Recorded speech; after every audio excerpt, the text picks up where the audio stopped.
Достар, бүгін сіздерге бүйрек ауруының сіз білмейтін 10 белгісі жайында айтамыз.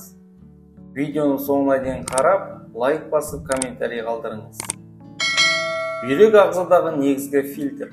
Несеп арқылы тағамның қалдығын, дәрі мен тұзды сыртқа шығарады. Егер бүйректе кінәрат болса, онда қызметін атқара алмай, денсаулығыңыз кері әсерін тигізеді. Ал бүйректің саулығы жақсы болса, онда 1 минуттың ішінде 200 мл қанды фильтрден өткізуге қабілетті келеді. Кейбіріңіз бүйрек ауруын бел ауруымен шатастырып, уқалап, массаж жасап немесе қыздыратын маз жағып, өз бетімізше емдеуге әрекет етеміз.